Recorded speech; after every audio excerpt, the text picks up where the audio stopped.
Angin berhembus kencang di padang Karbala. Pasir beterbangan seperti ingin menghapus jejak langkah kuda dan darah manusia. Matahari belum naik sepenuhnya, namun panasnya sudah menusuk kulit. Di cakrawala, terlihat sosok seorang pria berdiri tegak, berjubah hitam, memegang pedang yang meneteskan darah dan kesedihan.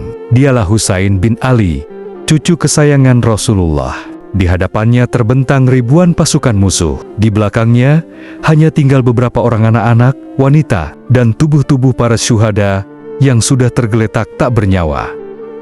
Inilah akhir dari perjalanan panjang, dan inilah awal dari kebangkitan. Setelah wafatnya Nabi Muhammad SAW, umat Islam terpecah dalam urusan kepemimpinan. 3 khalifah telah memerintah, dan kini giliran Ali bin Abi Thalib, ayah Husain. Tapi dunia Islam sudah mulai bergejolak. Fitnah merajalela, dan kekuasaan menjadi rebutan. Ali gugur dalam konspirasi. Lalu putranya, Hasan bin Ali, mengambil alih. Tapi Hasan memilih berdamai dengan Muawiyah bin Abu Sufyan agar darah kaum muslimin tak tumpah. Sebuah keputusan pahit yang disambut getir oleh sebagian sahabat.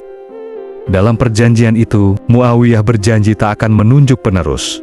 Namun, janji itu dikhianati. Ketika Muawiyah wafat, kekuasaan diwariskan pada anaknya Yazid bin Muawiyah, seorang pemuda bengis yang tak dikenal kesalehan. Yazid menuntut seluruh tokoh-tokoh penting membayatnya, termasuk Husain bin Ali, cucu Nabi. Tapi Husain menolak. Orang sepertiku tak akan membayat orang sepertimu. Husain tahu, membayat Yazid sama saja mengkhianati nilai-nilai Islam. Ia tak bisa diam melihat kezaliman dijadikan hukum. Ketika para utusan Yazid datang ke Madinah, Husain diam-diam pergi meninggalkan kota, menuju Mekah. Dari seluruh penjuru Kufah, surat-surat membanjiri rumah Husain. Rakyat Kufah, negeri bekas kekuasaan ayahnya, menyeru, "Datanglah wahai Husain, kami siap berbaiat dan mengusir tirani Yazid." Husain terguncang. Ia kirim utusan, sepupunya sendiri, Muslim bin Aqil, untuk menilai situasi. Dan Muslim melaporkan, ribuan orang menanti. Mereka siap mati demi engkau, wahai Husain. Dengan keluarga, sahabat, dan anak-anaknya, Husain meninggalkan Mekah. Ia tahu bahaya mengintai. Banyak sahabat menyuruhnya mundur. Tapi Husain menjawab dengan tenang, "Kematian adalah jembatan menuju kemuliaan. Aku tidak membawa pasukan, aku membawa kebenaran." Namun, di Kufah, situasi telah berubah. Gubernur Kufah digantikan oleh Ubaidillah bin Ziyad. Al-Gojo berdarah dingin yang mengancam dan membungkam penduduk. Muslim bin Aqil dikhianati. Setelah salat maghrib, ia ditangkap. Keesokan harinya, ia dipancung di atas benteng Kufah. Muslim sempat menulis surat terakhirnya, "Jangan datang, wahai Husain. Kufah telah berkhianat." Tapi surat itu terlambat. Tanggal 2 Muharram 61 Hijriah, rombongan Husain tiba di sebuah padang gersang bernama Karbala. Tak ada pohon, tak ada tempat berteduh. Di sana, mereka dihadang ribuan pasukan yang dipimpin oleh Umar bin Sa'ed atas perintah bin Ziyad.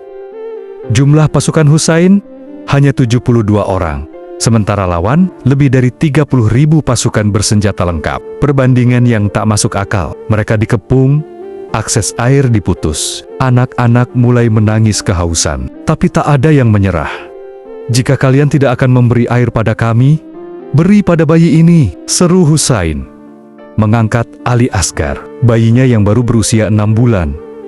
Tapi jawabannya adalah anak panah yang menembus leher sang bayi. Malam 9 Muharram, Husain berkumpul dengan semua sahabatnya. Ia berkata, "Mereka hanya menginginkan aku.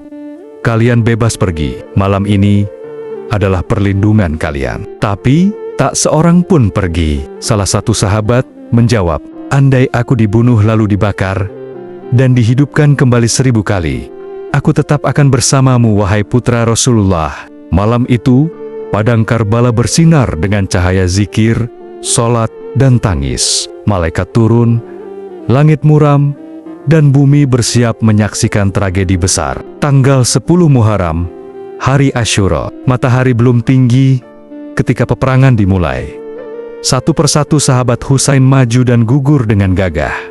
Mereka bukan pasukan, tapi pecinta kebenaran. Pecinta Husain, Ali Akbar, putra Husain, maju dan syahid. Qasim bin Hasan, keponakan Husain, gugur di usia belasan tahun. Abbas bin Ali, saudara Husain yang gagah berani, syahid saat mencoba mengambil air untuk anak-anak. Dan akhirnya, tinggal Husain sendiri. Tubuhnya penuh luka. Anak panah menancap di tubuhnya, pedang menyayat kulitnya. Tapi ia tetap berdiri. Dengan darah di wajahnya, ia mengangkat tangan dan berdoa, "Ya Allah, aku ridho atas takdirmu. Aku sabar atas ujianmu.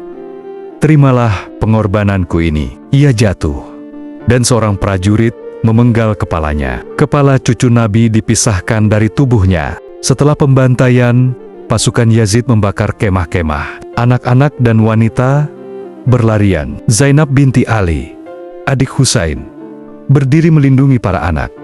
Zainab dan para tawanan dibawa ke Kufah, lalu ke Damaskus. Di hadapan Yazid, Zainab berdiri tegar. "Wahai Yazid, kau bunuh darah Nabi, dan kau kira ini kemenangan. Demi Allah, kau akan melihat akibatnya. Hari akan datang ketika nama Husain akan hidup, dan namamu akan hilang seperti debu." Karbala tidak berakhir di padang pasir. Ia menjadi simbol abadi. Ratusan tahun kemudian, jutaan orang mengenang Husain setiap Muharram. Air mata mengalir, dada dipukul, dan nama Husain disebut dengan cinta, karena Husain telah mengajarkan bahwa kebenaran kadang berdiri sendirian, bahwa kehormatan lebih mulia dari hidup dalam kehinaan, bahwa darah suci akan mengguncang singgasana tirani. Di setiap jiwa yang tertindas, ada Karbala. Di setiap orang yang memilih kebenaran, ada Husain. Di setiap hati yang mencintai keadilan, nama Husain tak akan pernah padam. Karbala bukan sekadar peristiwa, ia adalah cermin hidup, bahwa kebenaran tidak perlu menang jumlah, karena kemenangan sejati ada di sisi Tuhan. Setiap hari adalah Asyura, dan setiap tempat adalah Karbala.